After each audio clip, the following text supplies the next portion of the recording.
नमस्कार जैन. आज पूर्णपणे आज अंजनगावमध्ये आणि पूर्ण माढा परिसरामध्ये शांतता आहे.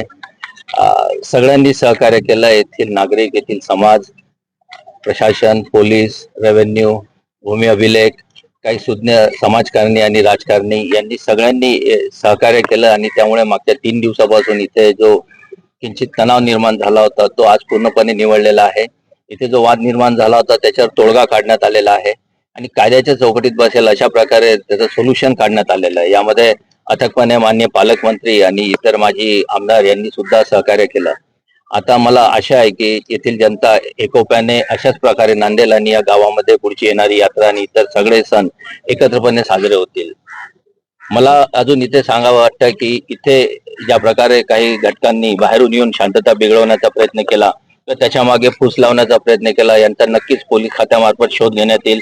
एकूण 6 गुन्हे आम्ही इथे दाखल केलेले आहेत आणि या गुन्ह्यांमध्ये जो कोणी इन्व्हॉल्व असेल, ज्यांनी कोणी फंडिंग केलं असेल, ज्यांनी कोणी सोर्स वापरले असतील किंवा इतर जिल्ह्यातून येऊन इथे कोणाला प्रोत्साहन देऊन गुन्हे घडवून आणले असतील तर नक्कीच त्यांचाही शोध आम्ही घेऊ आणि त्याच्यासाठी आमची यंत्रणा कार्यरत झालेली आहे.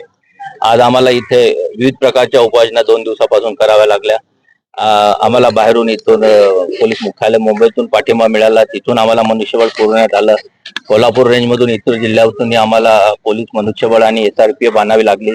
परंतु कोणताही इथे अनुचित प्रकार त्याच्यानंतर घडला नाही. जे सुरुवातीला थोडाफार गैरसमजुतीतून घडला पण आता इथे पूर्णतः शांतता आहे आणि यापुढे शांतता कायम राहील आणि इथे नागरिक सहकार्य करतील अशी मला पूर्ण आशा आहे. इथे संख्येला महत्व नाही. मी सांगितलं आपल्याला की सुरुवातीला जे काही दगडफेक गेली, शासकीय मालमत्तेचं नुकसान झालं, काही कर्मचारी आमचे जखमी झाले, त्याच्यामध्ये जी काही संख्या निघेल ती आम्ही ठरवलेली आहे. ऑलरेडी जे काही नाव आहेत त्या FIR मध्ये त्याच्यामध्ये सिरियस हल्ल्याचे कलम आहेत, सरकारी मालमत्ता वाहनाचे नुकसान करण्याचे आहे आणि काही विनापरवानगी आंदोलन करण्याचे सुद्धा आहे.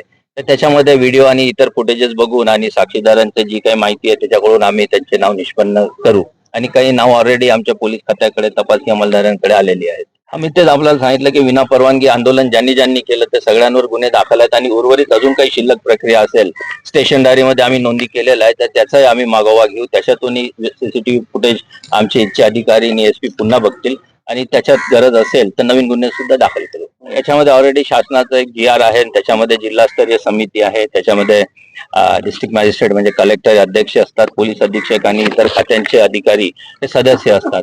याची एक प्रक्रिया ठरलेली आहे. शासकीय किंवा खासगी जमिनीवर पुतळे कसे बसवायचे तर त्याचे उल्लंघन करून जर होत असतील काही अनधिकृत कार्य त्यासाठी गुन्हे दाखल केल्या जातात. परंतु याच्यामध्ये आणखी उच्च स्तरावर, शासकीय स्तरावर विचार विमर्श सुरू आहेत. त्याच्यानुसार आणखी पुढे याच्यात काही सुधारणा होईल तर हा शासकीय कामकाजाचा भाग आहे.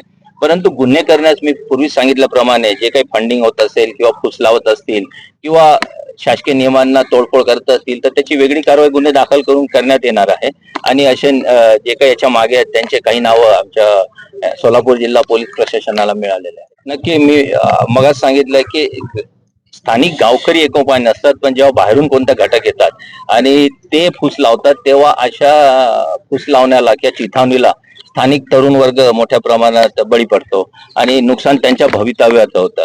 मला हेच नागरिकांना आवाहन करायचं की अशा प्रकारे आपण कायद्याशी खेळू नये किंवा कोणत्याही बेकायदेशीर कृत्यात सहभागी होऊ नये. मी काल जसं या घटनेमध्ये माढा तालुक्यातल्या किंवा गावातल्या सगळ्या समुदायांशी बोललेलो आहे. सगळ्यांचे विचार चांगले आहेत पण जेव्हा कोणी डोक्यामध्ये वेगळे विचार टाकतो तर नक्कीच काही त्याच्यात बिघाड तयार होतो आणि त्याचा परिणाम स्वतःवर गुन्हे दाखल करून घेण्यात होतो. त्यामुळे माझी विनंती आहे की आपण प्रसार माध्यमांनी सुद्धा विधायक कार्याला प्रोत्साहन द्यावे आणि जे कोणी उघडपणे प्रसिद्धी माध्यमावर शिवीगाळ करतात कृपया त्याचं प्रसारण आपण करू नये. आपल्याला विनंती आहे आणि सगळ्या नागरिकांना विनंती आहे. धन्यवाद. जय हिंद. किमया ग्रुप घेऊन येत आहे जुळे सोलापुरात आपल्या स्वप्नांना प्रत्यक्षात साकारणारा 168 2 BHK आणि 3 BHK लक्झुरियस फ्लॅट्सचा भव्य प्रकल्प. सोबतच मेडिटेशन आणि yoga hall, EV charging point, fully equipped gymnasium, मुलांसाठी library, study centre, walking track with common garden, cricket turf, मनोरंजनासाठी अनेक सुविधा उपलब्ध. किमया ग्रुपचे किमया स्वप्नसृष्टी हॉटेल सेलिब्रेशन समोर जुळे सोलापूर. संपर्क 77 800 43 800.